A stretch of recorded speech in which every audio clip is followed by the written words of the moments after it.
Ladies and gentlemen, presenting Mr. Anand Mahindra, Chairman Mahindra Group. A warm welcome to you, sir, on behalf of the people of Tamil Nadu. Tamiraga Makkal Sarbaga, ungalai பேரன்புடன் வரவேற்கிறேன்.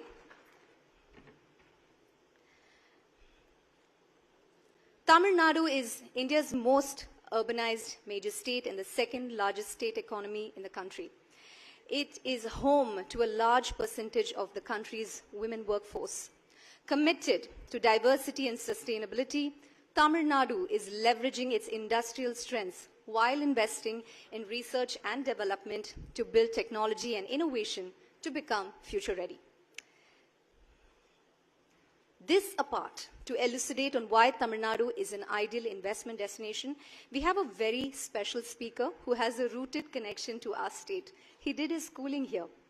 One of the tallest leaders of India Inc., the group of companies headed by him expanded under his leadership domestically and internationally into a range of major industrial sectors from automobiles and agriculture to renewable energy, IT and aerospace. He is a recipient of several awards and he has been conferred with the Padma Bhushan. He also initiated the Nani Kali program, which has provided over 500,000 underprivileged girls access to high-quality education. He is one of India's most influential leaders and has what most stars and brands would vie for, the attention of the youth of India, 10.9 million followers on Twitter. You want to read the mood of India? You check his Twitter handle. I wanted to understand how he creates this impact with people, and I read his Twitter bio which says, Chairman and team member Mahindra Group. It is my absolute proud privilege to request the very social media savvy business tycoon, the Renaissance man himself, Mr. Anand Mahindra, Chairman Mahindra Group, to deliver the keynote.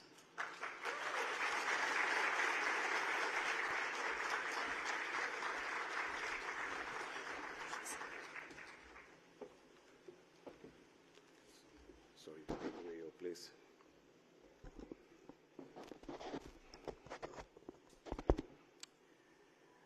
Ladies and gentlemen, first of all, I owe you an apology. I've been keeping you waiting. The flight from Mumbai was delayed, and I should blame the traffic on the way here, but I know that you're going to say I'm partly responsible for the automobiles on the road. So blaming the traffic is a very hazardous thing for me to do, unfortunately. You know, as all speakers say, I'm very delighted to be here. I have to be honest, though, that ever since I became a non-executive a few years ago, I've been avoiding a lot of the investor summits to make place for our new leaders, Anish Shah and the president of our group. So I did initially decline again, and I wasn't going to be attending. And then I ran into an immovable object called TRB Raja.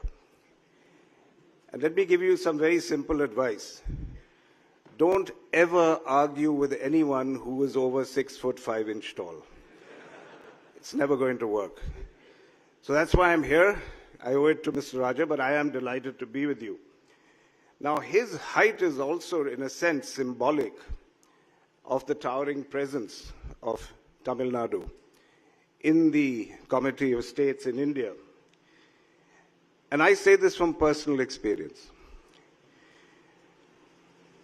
My only goal here today in the few short remarks I'm going to make is why I think Tamil Nadu is an outstanding business destination. And like everybody else, before I came here, I looked up ChatGPT for some help to find out what it would tell me. And to be honest, the answers were very useful. It said, robust infrastructure, skilled workforce, well-developed industrial zones, ports, power supply, strong educational system, and then the list went on and on. And these are all accurate. They're good reasons. Now, after that 5-minute interaction, frankly, I could have found a perfectly acceptable address to give you here, drafted entirely by ChatGPT. But you know, the fact is that what ChatGPT does is it aggregates data. What it doesn't do, and what a human being has experienced and concluded about Tamil Nadu, that's what it doesn't capture. So I have to say, on the subject of AI, I am ultimately a believer not in artificial intelligence, but in human wisdom. And human wisdom that comes from experience. And when you trust your own experience, a very, very different speech emerges. Because as I said, AI is a very superficial collector of data. But life and truth is not just about data. It's about the stories that we experience and that we create. And one of my favorite quotations of all time is from a writer named John Barth, who said, "The story of your life is not your life, it's your story." The story of your life is not your life, it's your story. Because each of our lives is a collection of our own stories. And what AI does best is it aggregates these stories and even makes new stories out of them, but it cannot really replace the experience that is firsthand that makes those stories. We are the writers of our own stories. So what I'm going to do just simply today is to share with you my experience, my stories, why I believe so strongly in Tamil Nadu. And to be honest, it started with school. I went to school in Tamil Nadu. I was in the Lawrence School in Lovedale in Ooty, or Udagamandalam as it's now called. And it was a wonderful school. It was not a private elite school. It was owned by the government. It was very strong military training. Can't say I always enjoyed that. But what I learned coming to Tamil Nadu from Mumbai, a school in Mumbai, was the way education is enshrined and worshipped literally in Tamil Nadu. It became very apparent in school. Achievement, the high achievers, not always a sportsman, not always the speakers, the good speakers. It was always about achievement. It was about learning. It was about academics. And that was my first memory of Tamil Nadu. Let me jump ahead to far ahead to when we collaborated with Ford in the mid-90s to set up Mahindra Ford here in Chennai. Why? And I recall vividly that our team was concerned at that time about the famine of investment, industrial investment in Tamil Nadu in the mid-90s. I'd leave the reasons for that a little vague for the moment, but let us say it was not the prime choice. If you just trotted out reasons of infrastructure, power, government support, and so on. And we were looking at states in the north, and it was the Ford team, I have to give them credit, the Americans who didn't know much about India, who came in and said, we really seriously need to look at Tamil Nadu. And the reason they said this was the quality of the human resources here. They just said the engineering skills, the people. And they talked about their visit here and just the energy they saw and the education that they saw. And we at Mahindra have always valued that and learned from that. And as I said, it took almost a kind of a foreign team to show us our own country. The next story is when we set up Mahindra Research Valley in Chennai. Again, I must tell you, this was a very personal decision I took. The head of R&D at that time wanted a research valley. He said, we don't have a factory in Chennai. So if we put up a research center, it ought to be near a factory. That's the best synergy you get. And I remember I was in a minority, but I kept talking about the Ford experience, and I said, look, if research is about talent and intelligence and creativity, then we have to go where that is. You do not go by the old shibboleths of being near a factory. You want resources, you go to the face of that talent mine. And we co-located both our tractor and auto R&Ds here. There were teething troubles. People were worrying about why we are so far out, who will move there.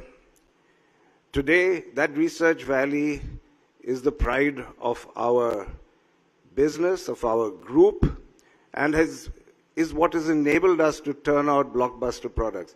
Sitting in front of me is Mr. Velu Swami, who is the head of R&D.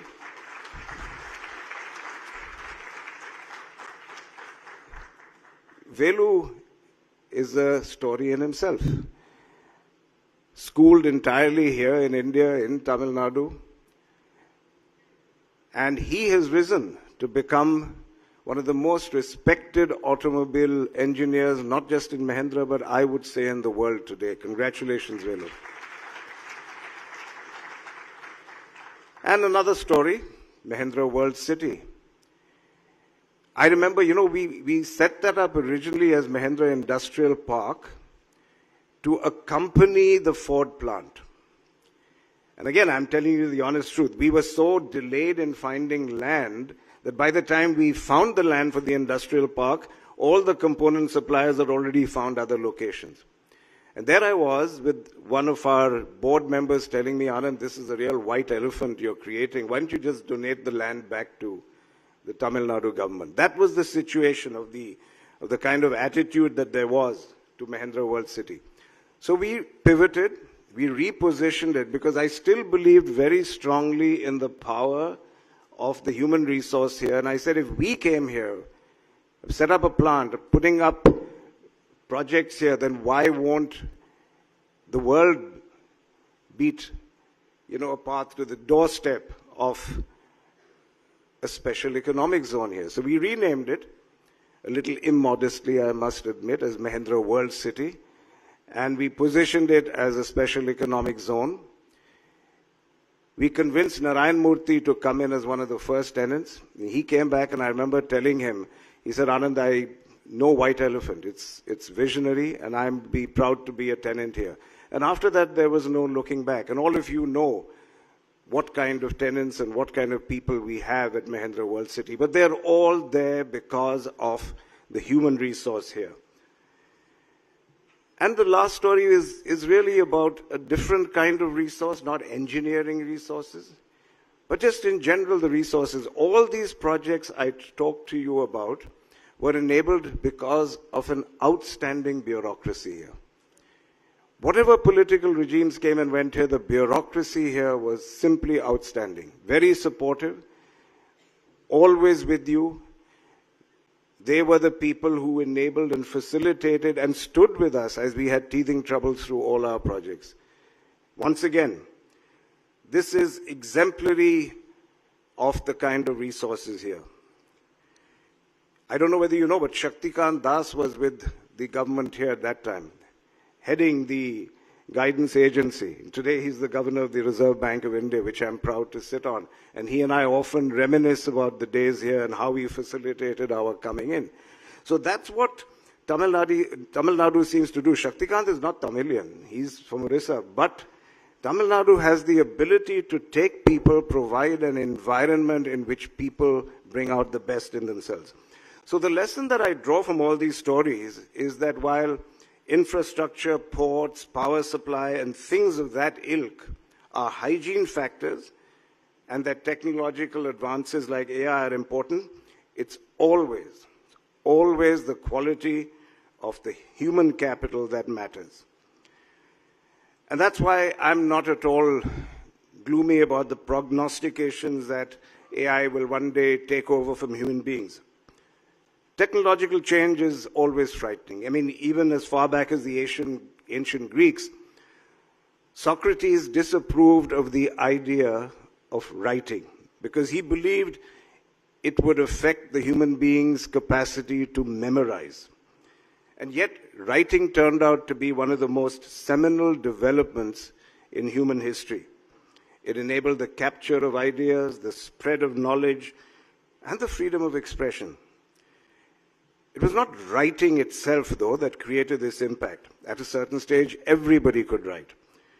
Writing changed the world because it became a tool for exceptional people to create literature, philosophy, knowledge.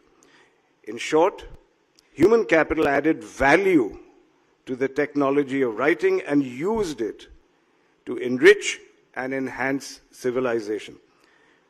So that's my belief. I really believe something very similar is going to happen with AI. I'm sorry, I'm using this podium just to expound on a topic that's been on our minds about AI, and this is my belief. I believe ultimately AI will be democratized. And after that, the way that human capital uses AI, that will become the differentiator. It will become the companion to the creative process, not its master. So AI will become the companion to the creative process, not its master. And to end, well, finally, the quality of human capital in Tamil Nadu is outstanding. Singularity, that state, if it ever comes, will probably come last to Tamil Nadu because of the strength of the human intelligence that you nurture. And that quality is your Brahmastra. But you know, the Brahmastra is meant to be a weapon that has the power of devastation. But on the other hand, the Tamil Nadu Brahmastra is a weapon of empowerment. It's going to ensure that the power of human capital pushes new frontiers and makes the world a better place. Thank you for your patience, and I now look forward to my fireside chat with Horma Surabji.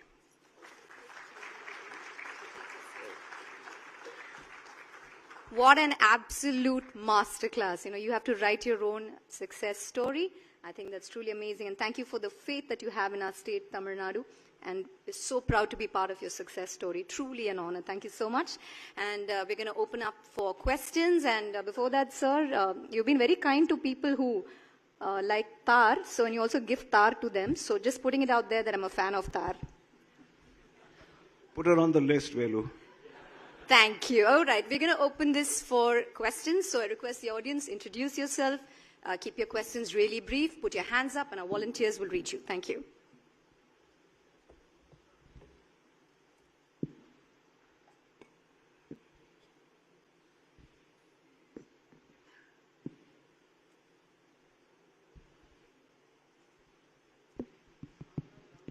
The mic is on, sir.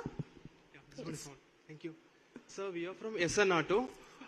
We are doing car dealership for last 35 years, and we used to sell Mahindra cars. We sell hundreds of Mahindra cars in last 30 years. And we have our own YouTube channel. Our YouTube channel name is SN Auto Consulting. So my question is this, sir. We used to sell a lot of Mahindra cars, but the second-hand Mahindra car market in the showrooms is not much, I can say, not much dealer friendly. So what are the plans to give perks to Mahindra car dealers in Mahindra car showrooms to make our automobile industry more effective? At the same time, we can make Mahindra more popular. Thank you. You know, in Hindi, we have a phrase saying, "Bahar milte hain tumko." You know, you and I should have that conversation separately rather than bore everyone here. I'm very curious when you started saying, "I used to sell Mahindra cars." That's not a phrase I like hearing, you know. I like hearing I plan to sell or I sell a lot. So I want to first of all spend a lot of time with you, to be honest, apart from being lighthearted, as to why you are in the used to genre. I want to know what made you abandon us, and that would be my case study, because I always like to get learnings. I like to get my money's worth out of events like this too. In my own personal carriage, I have 4 Mahindra cars, sir. I have 4 models of Mahindra cars. Let's stop right there. That's nice. That's a nice note. Maybe I don't want to know anymore. Right. No, but thank you. But seriously, I think every time somebody says, "I used to, but I don't work with Mahindra anymore," then I'd like to know why. That's the only way we will learn and improve. So I would very much like to have a conversation with you. All right, we'll meet you offline. All right, next question. Sir, I'm Janti from Industrial Economist magazine. So at Mahindra, you have successfully transformed your ICE line into an EV line. How do you foresee the automobile industry changing? Would we have, when hydrogen comes, would there be another change? And how does this concept of circularity come down to MSMEs? Can you please highlight? Sorry, the last part I didn't The hear. concept of circularity, how can it trickle down to MSMEs? Well, You know, to be honest, we haven't made the transition to EVs yet. Velu is in charge of that. So we've got a blockbuster lineup coming. I'm so excited about it, I have to tell you. I think all of you are going to be pretty astonished by what they are turning out. But we haven't done that yet, so let's not count our chickens before we've hatched. I think what we have done so far is to build a world-class engine line here, not just for diesel but gasoline. People might have forgotten that at one point people said Mahindra knows how to make only diesel cars. And it was this gentleman and his team here, and Hormuz has come to me before and said, I never thought you guys would be able to do it, but kudos to you, you have. So we've made a transition before. And when I joined in 90 and was heading R&D, at that time the momentous decision was how to change, or whether to use DI engines or to use IDI engines for diesel. Those were the kinds of trade-offs you always have to make. So, you know, the change of a powertrain, to be honest, is something I have done before, seen happen. What I think we have to make sure is that we design products that are exciting, create a brand that is aspirational. That goes well beyond powertrains, whether they are diesel, gasoline, EV, hydrogen, whatever. All I can assure you, when I look out at the future, there might be one Tesla that will come in and capture the world's imagination in the cusp of a transition of powertrains. Otherwise, I believe the auto business will always depend on how you capture the mind of a consumer. Because a car is not a powertrain for you. A car is an expression of who you are. You are not an EV. You are not a diesel engine. You're not a gasoline engine. You're a personality who's choosing a car because the car's personality mirrors yours or expresses who you want to be. That's the real challenge of car companies. And I don't think that's going to change in the future. So I'm not just avoiding your technical questions for that reason. I'm saying that Mahindra will find ways to always be in the forefront of any powertrain that consumers want or that the planet needs at any point in time. Let me stop there. And circularity, sorry, it's a very important issue. You know, there's a scope 1, scope 2, and scope 3 when you look at your sustainability levels. And we are working very hard. In fact, Abanti, our head of sustainability, is here. She wears that hat amongst others, so if you can catch her after this, she will tell you. But she will confirm that for us, getting to that next level of scope is very important because ultimately we buy over 70% of our components from outside. So we cannot trumpet being sustainable unless we have made our entire ecosystem sustainable. And that is a prime goal for us. All right, thank you so much. That's all the time we have. I'm really, really sorry. We move on to our fireside chat on the topic, evolution of the Indian auto industry and where it's headed. And our moderator for this session has been writing about cars for over 30 years. He has driven everything on wheels from a battle tank to a Formula One car and still can't get enough. Put your hands together as I invite Mr. Hormaz Sorabji, editor Auto Car India, to take over the much-awaited fireside chat. Over to you, sir.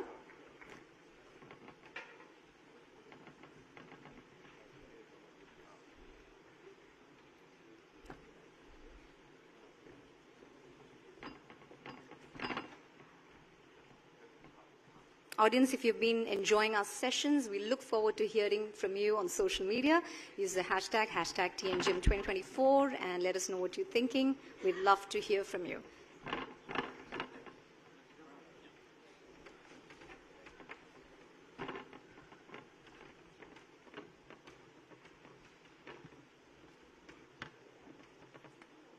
All right.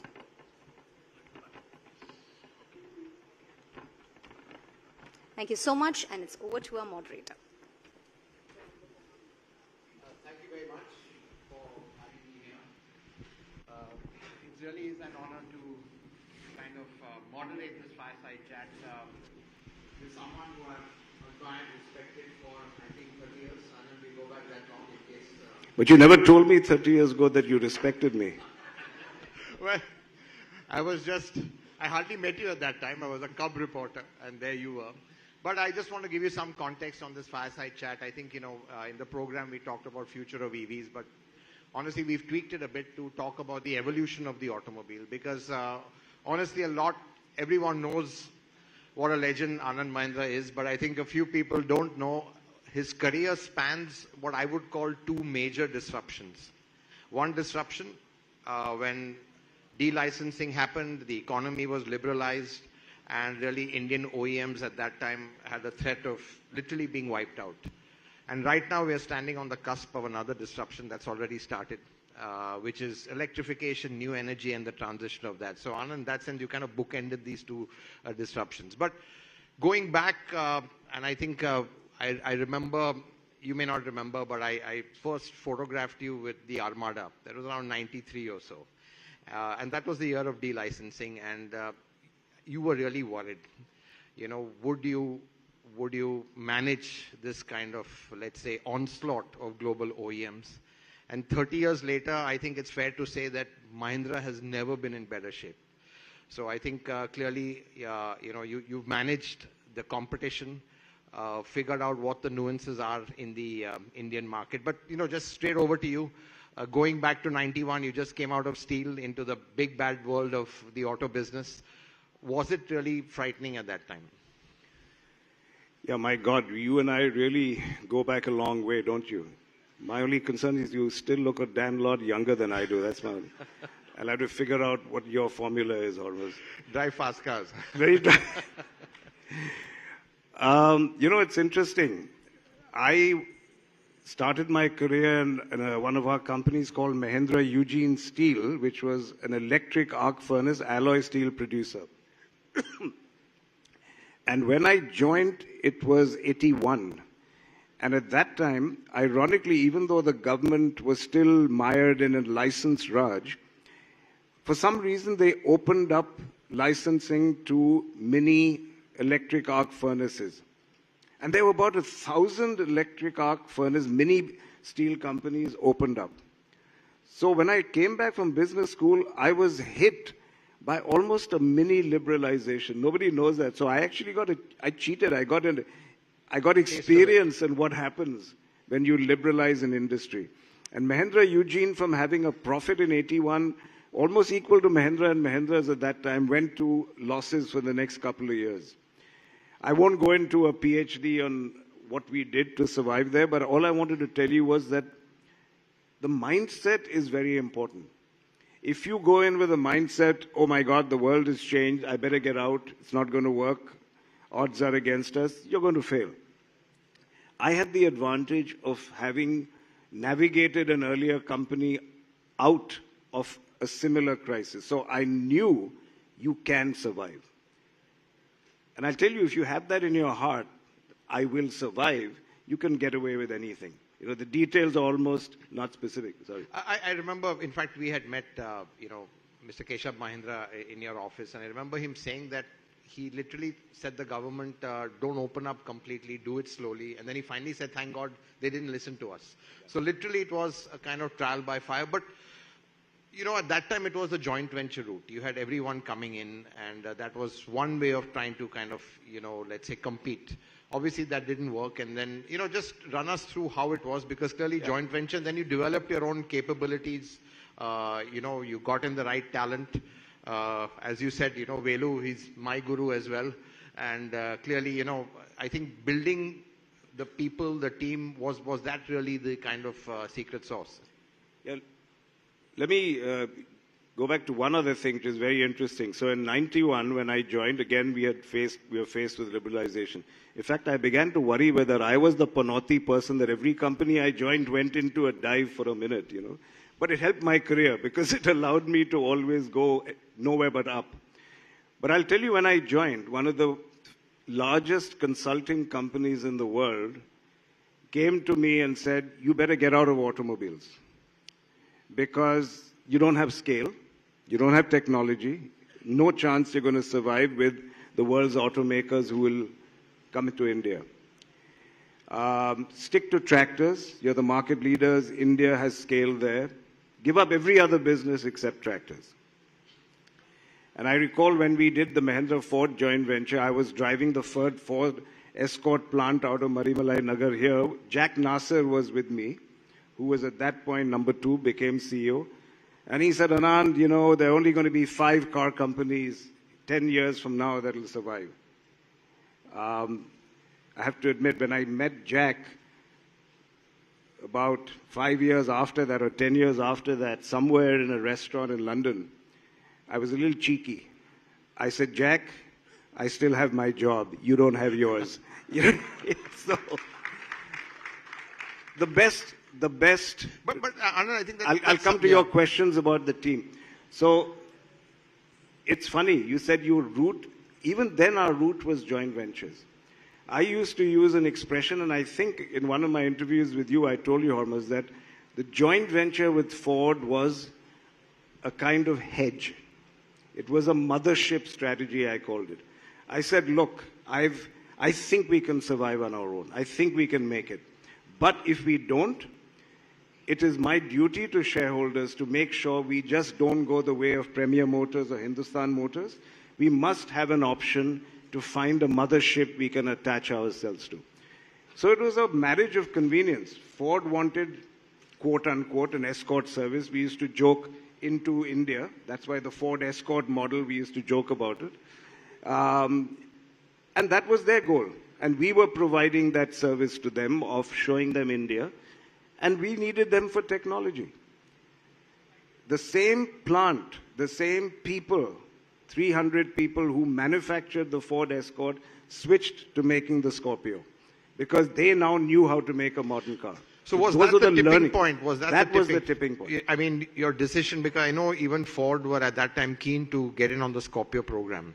I think there was some talk about that. So was that a tipping point when Scorpio, you were going to go on it on your own and take such a big gamble? And you know, I have to give credit to Alex Trotman, the late Alex Trotman, who was the chairman of Ford.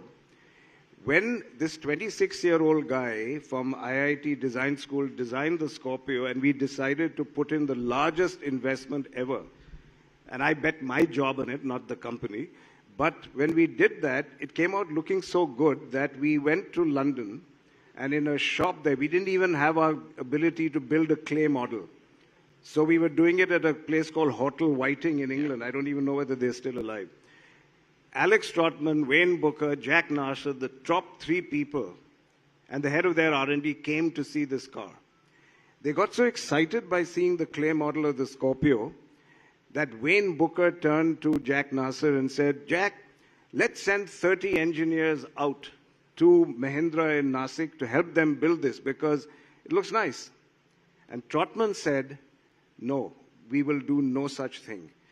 Because if they are able to produce it with the very microscopic number of engineers they have, if they're able to produce this for 600 crores capex, we should be learning from them. We should not be sending them engineers. You send them engineers, it will come out looking like a Ford, costing like a Ford. I don't want that. Let's learn from them. That was his vision. Anand, that's it. You know, that leads me to a very interesting point is, to be honest, there was a bit of arrogance the way people came into India. You know, they all thought that after being fed obsolete technology, they'd come with the latest brands and just, you know, wipe the market. Obviously, that didn't happen. A lot of them packed up. Ford's gone, GM's gone. Peugeot went packing at that time as well. What do you think really, you know, was the lesson from that and where you all learned from? Was it 2 things? One is a cost structure, which they didn't have, and basically understanding the Indian mindset, where, you know, I think sometimes they think what's good in the West is good in the rest or the rest of the world, which sometimes doesn't work over here. You know, they've come a long way now and become much cleverer in how they manage large global output. But at that time, I'll tell you what the MNC mindset was. It was an organizational problem. Everything was structured.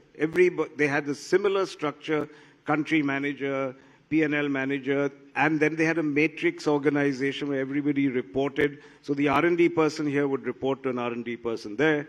Wherever they were headquartered, the marketing guy would run there. Their decision-making, number 1, was painfully slow, no agility whatsoever. Number 2, their solutions for different markets came out of cookie cutters.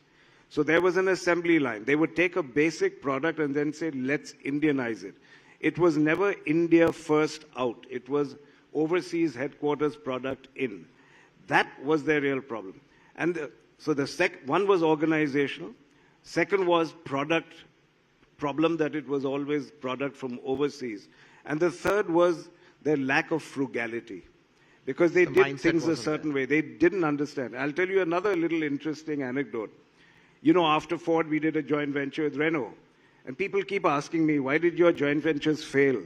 And I don't know what to tell them. They didn't fail. They were spectacularly successful. They lost money. But we are here where we are today because we learned from them. You have to have humility. You have to be a sponge. You have to learn. You have to use joint ventures as a step up, which is what we did. So when we worked with Renault, Carlos Ghosn and I and Pawan Goenka were walking around the plant where we had set up the new line for Nasik. And Carlos Ghosn said to Pawan and I, he said, there's only one other country, I think Poland, which has a variable cost as low as yours here. How do you guys do it? And Pawan started giving him some answers. I said, ask Pawan, he put up the plant. Carlos Ghosn walks ahead after that. Pawan comes to me and he says, Anand, Carlos asked me, how did we do it? He said, you know what? I have no clue. He said, and I'm glad we have no clue. Because if there was a formula on why and how Indians are frugal, they would copy it, like the Coke formula. There is no formula. It's in our blood. That's what we do. It's not able to be copied by anyone in the world. So that's interesting. It clearly is down to mindset.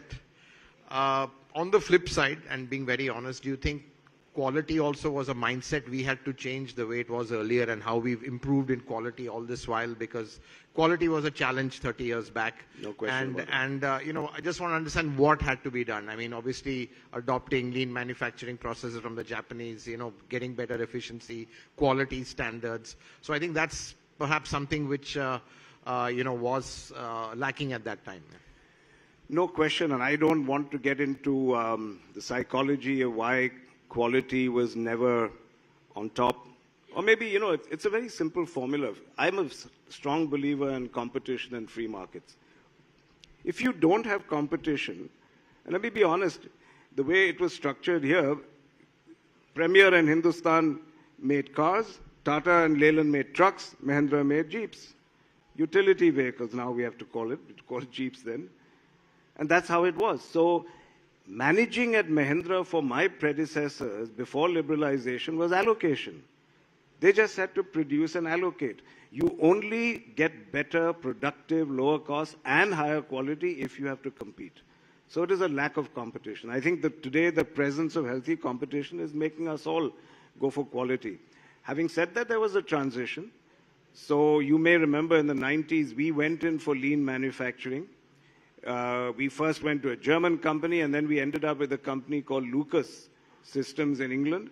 And all of us, beginning from my boss at that time, the MD, Mr. Pitambar, and myself, all of us, Pawan Goenka, Alan Durant, we all went to London and like classroom students sat down and learned how to shift from a push production system to a pull production system. And we did that because we wanted to walk the talk. We said, if we can do it, if we can relearn quality, you can. And manufacturing. But having said all that, we owe a debt of gratitude, the whole world does, to the Japanese for bringing in that quality mindset, for their production systems. There is no question, and I still believe they're the leaders in quality. And obviously, I think in fairness, Maruti, when it came in, it did kind of show the way of what Japanese were and help build the supplier industry. So do you think, these kind of, let's say, events in the history of the Indian automotive industry, Maruti, which just suddenly came out of nowhere, clearly, pushed by a government, which created an auto industry, then de-licensing. Just if you can just share, how these kind of individual phases and your thoughts on them, because clearly we've transitioned from absolutely, completely restricted economy, stifled, regulated, everything was allocated to right now. I mean, it happened pretty fast as well. We didn't have too much time to adjust because competition came in as well. So those must have been, you talked about it, but must have been quite, I mean, heady days is one way of putting it, but there must have been a way of thinking about what is the future going to be like eventually. Yeah, well, you're the historian, so you should tell me more about these. One day I know you're going to write a book, Hormuz, about the whole transition. I think clearly, you know, I don't think any industry has gone through this sudden on-off switch from being totally closed to then suddenly being opened, and you've got a floodgates of OEMs come in. I remember in the 90s, you had everyone and their uncle coming in. You know, Ford, GM, Peugeot, Daewoo, Hyundai, they all came, Honda. And, you know, here were the Indian manufacturers having a tough time. I mean, Premier and HM went out. Tata Motors and Mahindra, they've not only survived, but they've thrived. And like I've said, you know, you're at the top of your game right now, whichever way you look at it. So clearly there must have been, as you said, a mindset. But, you know, was there this ever thing of giving up? Did you ever come to a point where, you know, if it didn't work, I'd sell out to, let's say, a global multinational? Did that ever, you know, cross your mind, to be honest? No, it didn't cross my mind, but I'll tell you it crossed my board's mind. Many years after the Scorpio mercifully had proven to be a success, Kamath, KV Kamath, who was head of ICICI, was on a flight with me. And you know, Mr. Vagul, his boss, used to be on our board, the ex-chairman of ICICI. And he said, Anand, do you know that Mr. Vagul told me that the whole board, including Keshav Mahendra, had decided that Anand's taking this bet. He's betting more money on this one product than we've ever bet in the company before on anything. And if it doesn't work, you are going to be fired. So I told Kamath, I said, thank God I didn't know that. I might have lost my nerve. You know, but so it didn't cross my mind. And coming to the speed, thank God for that speed. You know, I learned swimming from a nice Parsi gentleman called Bathena. So did I. And Bathena, you remember how he taught us? He would take your head and push it into the water. Chuck you in at the deep end, literally. So both you and I learned that the only way to learn swimming is to jump into the deep end. And that's what we did. I think we had no choice. To me, having studied transitions, because I had come out of business school, I had spent 10 years in another industry transitioning. I'd done a lot of research in my own mind about how companies transform. There was a lot of literature, IBM, Lou Gerstner taking over. And I used a lot of those mindsets and those theories, but I knew that there was a sequence, even for transformation of a company. You start with manufacturing. You have to make sure you're producing decent products of good quality. Then you start with R&D. Then you go to marketing. That's a tradition. That's a sequence we followed. We called it BPR, Business Process Reengineering. We started with manufacturing. And that was the first battle. When I joined M&M in 91, we had never had a strike because we were allocating vehicles. People were just giving production quotas. So every negotiation, the union would say, here's our new quota. They would reduce it down and get paid more. So when I went on, they were working 3.5 hours a day. I walked around the factory floor and I ran into people who were either sleeping or people who are playing cards. And they would look up at me, oh, acha, ye naya deputy MD aaya, and they'd go back to their cards. That was the atmosphere. Talk about producing quality vehicles or beating the world's best. How can you do it? So I first took them on there and said, you have to give productivity. If you don't do it, you're going to go the way of Premier Motors or Hindustan Motors. Fortunately, I could point to that example. There was a hartal. I was ghairaud. I almost lost my life due to violence in that. Fortunately, I stood our ground. They gave first concessions for a bonus. And then we had a 6-month strike in Igatpuri, our engine plant. And they were measuring us. They said, let's see this new kid who's come. 6-month strike. But after that strike, when they realized we meant business, and I just gave them one speech, there's no free lunch anymore. You're not fighting me. You're fighting the world. And if you don't do what we're doing, it's not to make me richer. I couldn't give a damn. I studied filmmaking. I'll go back to being a filmmaker. Thank you very much. You are the ones who lose your jobs. So if you want to change, do it now and we'll do it together. We got 120% increase in productivity post Igatpuri, and then we never looked back. That's really amazing. But, and Anand, another real tipping point, again, coming back to Scorpio, not just the success of the products, what it stood for. It kind of transform Mahindra's image of being this rural, even agrarian utility vehicle maker to something which is more modern, contemporary, urban. Did that also give you more confidence than the success of the Scorpio? To be honest, it's like the Indy car. There was no Indy car, there would have been no car company. Tata may not even have bought Jaguar Land Rover. Did that then give you the confidence that yes, we can do it, and to get more ambitious with that just one product success? This is a purely rhetorical question on his part. He knows damn well that it was the source of our confidence. Much has been written. What people don't know is that he was part of our jury. I know, I was quite... Scorpio. He doesn't normally divulge that, but the head of our auto business at that time, Alan Duran, very smartly said, I want him to come and test the car and drive it. We were driving the first first cars together in Nasik. In fact, Alan, after his bypass, we went straight down to a Bombay-Goa drive after he recovered from that. So, of course, we did well with Scorpio. Thanks to you. But what I want to say, thanks, but did that give you the confidence from a mindset point of view that, look, we want to do more? I mean, of course. You want to look global, then looked at SsangYong, okay, then I mean, you were just looking more and more beyond India with that. You were looking at exports. You eat something nice, you feel hungrier. Yeah. You want something more. Your appetite becomes insatiable. And what I love is the appetite of people like Velu and the others. They're never satisfied. They just want to do better and better. He's not sitting on the laurels of the gasoline engine. This man learned how to do EVs, in 6 months? I don't know how you did it. Maybe you just didn't sleep for 6 months, but he's now one of the country's renowned electric vehicle experts. And I would say 2 years ago, maybe he didn't know a thing about it. But, everyone's talking about EVs, Anand. I want to talk about ICE. In fact, we've written about this. I think the way Mahindra's future-proofed its ICE strategy, talking to Velu, what has to be done is done for till 2030. You can focus on EVs right now. Again, I mean, that foresight of making, investing, I think it was about 4,000 crores or something, if I remember, on the new whole MOC platform and M-Falcon at that time. These decisions, are they intuitive? Are they based on, let's say, a lot of forecasts, because forecasts go horribly wrong? At the end of the day, Anand, as a leader, would you say how much of it is research, forecast, and how much of it is with your gut? Because the sense I get is, in the end, you listen to your gut. There was a very old story which some of the young people here won't even remember. I don't even know how many of you remember what a Sony Walkman was. You must be all history students or something. But you remember that old management story, that Sony Walkman, if you ask people, they would never have told you we want a Walkman. You had to create it and then tell them this is what I think you are going to like or need. So you can never go on research. Never, ever go on research. And I had that experience even in our hotel business. Our hotel told us that if you put up a hotel in Tirupati, it'll be full.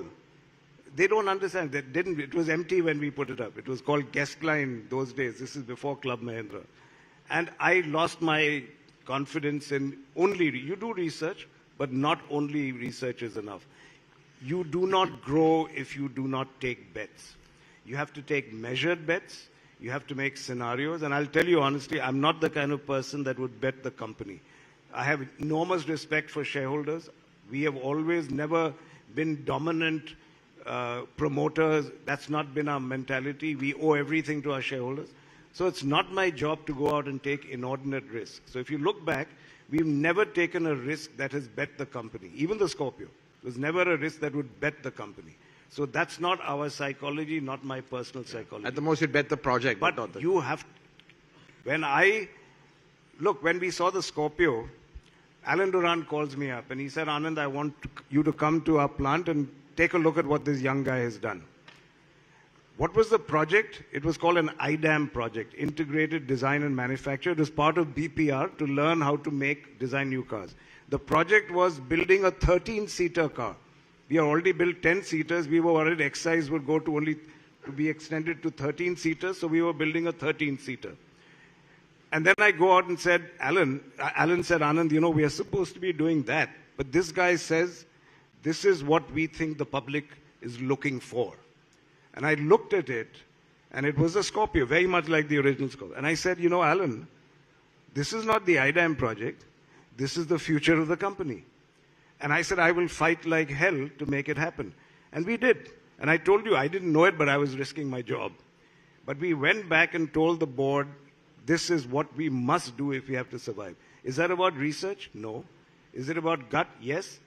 Not betting the company, but we made a big bet, and I think that changed Mahindra's DNA and approach to taking bets. Anand, we're running out of time, but just last question, which I think we should talk about is EVs. We can't not talk about that in any discussion right now. Again, as a company, there's so many technologies to bet on. Everyone's going down the EV route, but there's hybrid, there's biogas, and as a company, sometimes you don't have the resources to bet on everything. So, just your sense again, because this is really a disruption that's facing the entire auto industry. Obviously, EVs is the way to go. If you want to meet your net zero targets, that is the way. But the question is, how fast is the transition there? Any thoughts you have and, any concerns? There's even talk of hybrid right now. Multiple powertrains is what some companies like Toyota are looking at. They have those deep pockets to do that. But, everyone is picking one bet. There's no clear silver bullet at this current stage right now. No, everyone isn't making just one bet. A lot of people are making multiple bets, but they have the resources. So you are right in what you said, Ormas, that people like us are still not at the scale where we can make multiple bets. We have to put bets on one or at the most two technologies. We believe strongly in EVs. We always have. And we were the first to make one. I'm not talking about Reva. I'm talking about the Bijli three-wheeler back in 1999. That's Zahirabad. Yeah, when we did it wherever we could find a place. So we made the first electric three-wheeler in the country back in 1999. So we've always felt EVs are the way for a country like India, which does not have fossil fuel resources, does not have petroleum. So we think it's very important both for the planet as well as geopolitically for India to have to move to a renewable fuel. But to be honest, you are then depending on supply chains, of perhaps not so friendly countries. So everything is going to be about calibration. And I think I'm not the person who is operationally in charge anymore. Rajesh Jejurikar heads auto. He and Velu and his team have to make these bets. What I like is that they're calibrating it. That they are doing everything they can to succeed in EVs, but they are also making sure that if the pace of change is different, it's not going to in any way set us back. We have a very strong portfolio. And let me go back to what I said earlier. The real success of a car company comes from its brand, comes from its product experience. So one way or the other, the name Mahindra, it doesn't mean EVs. The name Mahindra connotes different things to different people. I don't know what it means to the gentleman who used to sell our cars, but I hope for others it is a more positive impression. I think we will survive. And absolutely last question, Anand. Single answer, I'm not going to let you go. Your favorite Mahindra? Remember that time we went to Nasik and we were driving the Scorpio? And I was blown away. I was very thrilled. The car I came in was a Bolero. And my driver, he drove the Scorpio also. So we finished and I said, "Bahut badhiya gaadi hai na?" And he said, very good, sir. Bolero ka to koi mukabla nahi kar sakta. So that's the answer. Yeah. And that's the only car I still drive, to be honest, is the Bolero. Well, on that note, Anand, it's been fantastic talking to you. Thanks for sharing your insights, and it really has been unique, and really it's been an honor moderating this fireside. Thank you so much. Thank you. It's been a firecracker of a session. Thank you for the inspiration, and we'd like to say thank you to you. And for this, I invite Mr. Prashant Badnare IAS, Special Secretary Finance, to felicitate our very, very special guest who's come here to Tamil Nadu, Mr. Mahindra. Thank you, sir.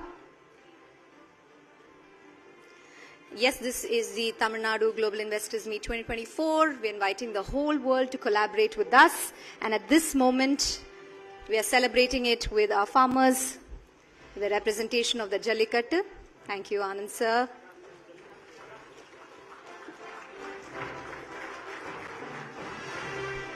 And I invite Dr. S. Prabhakar IAS, Tamil Nadu Road Sector Project, to felicitate our fabulous moderator.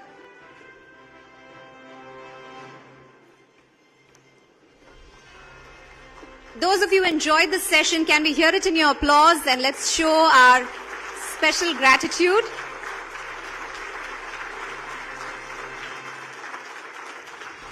Thank you. We're truly honored. Thank you so much.